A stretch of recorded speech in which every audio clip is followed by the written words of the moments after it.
Imagine करो एकदम अंधेरा हो चुका है और आप अकेले एक जंगल में हो। इस सिचुएशन में अगर पेड़ के पत्तों पर से कोई आवाज आए तो आप क्या करोगे? उसे हेलो फ्रेंड ऐसे कहोगे कि शांति में रहकर अपनी प्रेजेंस को छुपाओगे, या जो मिले वो हथियार लेकर हमला करने के लिए रेडी रहोगे?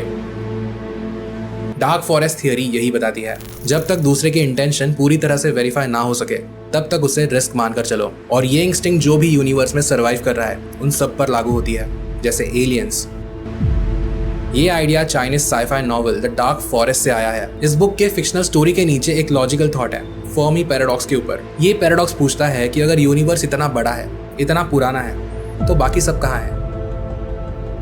डार्क फॉरेस्ट थियरी में काइंड ऑफ इसका जवाब छुपा है। याद रखो कि ये सिर्फ एक स्पेक्युलेटिव हाइपोथेसिस है। तो ये थियरी कहती है कि हर एक सिविलाइजेशन, भले वो कितनी सिविलाइज्ड हो, वो एक अंधेरे जंगल में हंटर बन ही जाती है। कोई भी कभी किसी दूसरे स्पीशीज के इंटेंशंस को पूरी तरह से प्रेडिक्ट नहीं कर सकते। रिसोर्सेज सबके पास लिमिटेड है और टेक्नोलॉजिकल ग्रोथ अगर कहीं हो जाती है तो वो तेजी से बढ़ती है। तो सोचो कभी हमें कोई एलियन सिविलाइजेशन डिटेक्ट होती है तो इसके 3 पॉसिबिलिटीज है। 1, वो पीसफुल होंगे। 2, वो हॉस्टाइल होंगे। और 3, वो आज पीसफुल है लेकिन कल कोई नया रूप ले लेंगे। अब प्रॉब्लम ये है कि आप उनके इंटेंशंस को कभी कंफर्म नहीं कर सकते। अगर वो ह्यूमन से ज्यादा एडवांस्ड है तो वो अपनी स्मार्टनेस यूज करके, अपने बिहेवियर को ट्वीक करके हम ह्यूमंस को मैनिपुलेट कर सकते हैं। और हमसे ज्यादा एडवांस्ड है मतलब वो ह्यूमंस को एक्सटिंक्ट करने की कैपेसिटी भी रखते हैं।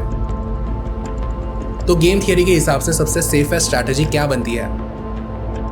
साइलेंस, शांति, अपनी लोकेशन को हाइड करना, सिग्नल्स को मास्क करना, ब्रॉडकास्टिंग अवॉइड करना, और अगर कोई सिविलाइजेशन डिटेक्ट हो जाए तो उसे पोटेंशियल थ्रेट समझना। डार्क फॉरेस्ट कहता है यूनिवर्स एम्प्टी नहीं है, वो बस साइलेंट है, मे बी बाय चॉइस। लेकिन अर्थ पे ह्यूमैनिटी इसका कंप्लीट ऑपोजिट कर रहा है। 100 साल से ज्यादा हम रेडियो वेव्स एमिट कर रहे हैं, फोटोज, साउंड्स, म्यूजिक, इवन अर्थ का एड्रेस सब भेज रहे हैं। ये एक अनप्रेडिक्टेबल जंगल में पार्टी करने जैसा है। कोई एलियन सिविलाइजेशन अगर समझदार और पावरफुल है तो वो खुद को दूसरों से छुपाएगी, और अगर वो किसी दूसरी सिविलाइजेशन को डिटेक्ट करती है तो वो उसे एक्सटिंक्ट कर देगी। हम ह्यूमंस इनकम्प्लीट इन्फॉर्मेशन को कुछ ज्यादा ही पॉजिटिव वे में ले रहे हैं। हम इमेजिन भी नहीं कर सकते कि अगर हम किसी को या कोई हमें ढूंढता है तो वो किस लेवल के और किस सोच के बीइंग्स हो सकते हैं। हम ह्यूमंस को ही देख लो, हमने अपने फायदे के लिए हमारे प्लेनेट की क्या हालत कर दी है। क्या हम दूसरे के प्लेनेट की सोचेंगे? अब तक इस यूनिवर्स में हमें किसी के होने का एविडेंस तो नहीं मिला है, लेकिन किसी के ना होने का एविडेंस भी नहीं मिला है।